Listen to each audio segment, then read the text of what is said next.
Exercise 2-3-D. Questions 1 through 5. Listen to part of a lecture in an anthropology class. The professor is discussing humor and laughter. Being amused is a condition we're all familiar with, but what exactly is a sense of humor? Well, it's something very personal, and yet we communicate it to others by laughing. Laughter is a universal human expression. All normal human beings can laugh. Children as young as 1 month old will laugh. People often laugh together, and people laugh louder and more frequently when other people around them are also laughing. Every comedian knows this, and research has confirmed it. Physically, laughter is an involuntary tensing of the chest muscles, followed by a rapid inhalation and exhalation of breath, a mechanism that releases tension. For most people, a good laugh is welcome and worth looking for because it brings pleasure and relief. Human adults everywhere in the world enjoy making their children laugh. Adults make playful attacks on their children, tickling, teasing, and even pretending to bite them. Adults will throw small children up in the air and catch them again. This causes the child to experience mild stress, but in a secure setting because the stress is carefully controlled by the parent. And when the child laughs, it's a signal that he or she has successfully dealt with mild feelings of insecurity. This teaches the child about the shocks and fears that are part of human life, and which every human eventually has to deal with. This element of shock in an otherwise safe situation is a universal characteristic of situations where people laugh. Our sense of humor allows us to tell stories about situations we haven't experienced firsthand. We call these little stories jokes. We tell jokes to show our frustration with the society we live in, especially its rules. Social rules and conventions provide us with a range of situations that we can turn into humor. And the things we joke about, the conventions and rules we live by, are sort of tense areas in our society. They're areas where we can see the need for change. Humor gives us the power to think about changing the rules. Making jokes and laughing are safe ways to change our social rules and conventions. Therefore, comedians, whether they know it or not, are agents of social change. The ability to laugh is a vital part of being human. People who laugh together or laugh at each other's jokes feel close to each other. Laughter creates a sense of connection. Humor can also help us deal with anxieties that we can't escape. Failure, fear, pain, and death, they're all real to us, as they are to no other animal on earth. And without a sense of humor, it would be difficult for us to live with everything that we know about the world. Number 1. According to the professor, why do most people welcome laughter?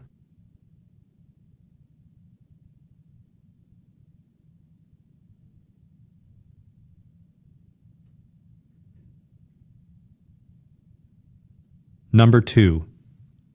Why does the professor say this? Adults make playful attacks on their children, tickling, teasing, and even pretending to bite them. Adults will throw small children up in the air and catch them again.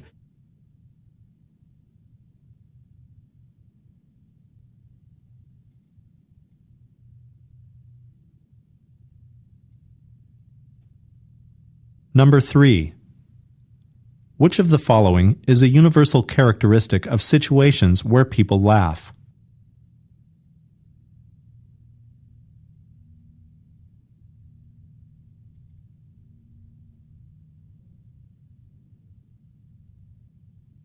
Number 4. Why does the professor talk about social rules and conventions?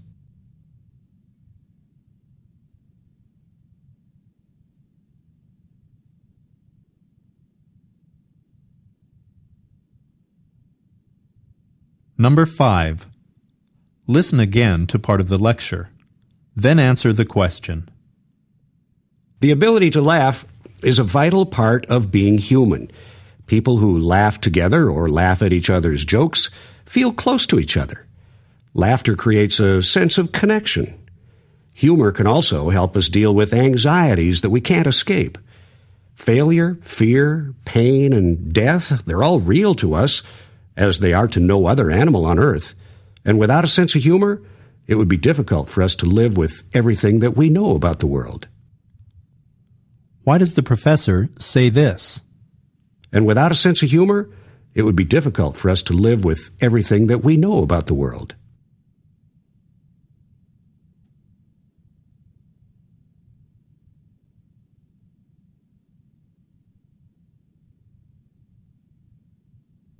Questions 6 through 10. Listen to part of a lecture in a horticulture class. The professor is talking about roadside beautification. There's always been tension throughout our history, a kind of tension between private development and government regulation, especially when it comes to development of land for agriculture. Catherine Parr Traill, a botanist who lived in the 19th century, she predicted that the natural beauty of Canada's wilderness would disappear because of agricultural development. She wrote in 1868 that the wilderness was, quote, destined to be swept away as the onward march of civilization clears away the primeval forest and turns the waste places into fruitful field, unquote. But fortunately for us, Catherine Parr Traill's prediction turned out to be not entirely true. The Quinte Wildflower project proves that people can come together to preserve the beauty of the wilderness. This project continues a trend to beautify North American highways that goes all the way back to the 1960s and the beginning of the Adopt a Highway programs, the programs that use volunteers to clean up the litter along roadsides. Since the 60s, beautification programs have been broadened to include the planting of native flowers and shrubs. In Canada, a lot of time and money were being spent mowing the grass on roadsides. Weeds and wildflowers alike, all were sprayed with herbicides to kill them off. Eventually, the high cost forced the government to stop spraying and mowing. Since the 1980s, Ontario has turned to volunteers and private sponsors for roadside beautification. The Quinte Wildflower Project is the largest roadside planting of wildflowers in Ontario. The project was born in 1996 with the help of private sponsors and government horticulturists. Areas along an 18-kilometer stretch of Highway 401 from Trenton to Belleville most of the sites were planted with one of two native wildflower seed mixtures. Both seed mixtures produce flowers that require little maintenance and are hardy enough to survive roadside conditions. Each seed mixture contains several different species, so wildflowers bloom, so there's a steady show of colors from June to October. The Quinte Wildflower Project has been a huge success. Its greatest success has been in attracting both public interest and private sponsors. It demonstrates that government and citizens can work together, that partnerships between the public and private sectors can and do work. Number 6. How does the instructor develop the topic of roadside beautification?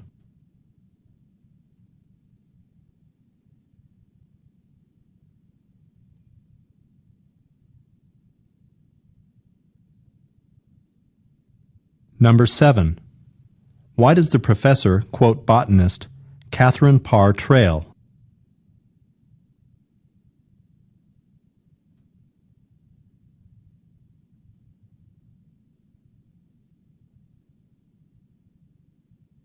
Number 8. Why does the professor mention the Adopt a Highway programs that began in the 1960s?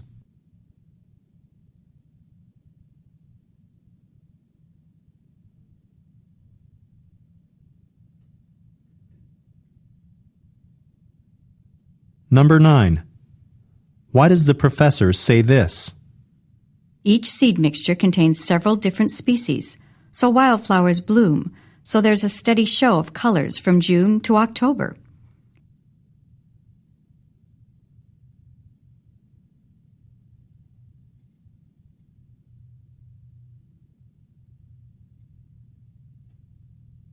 Number 10.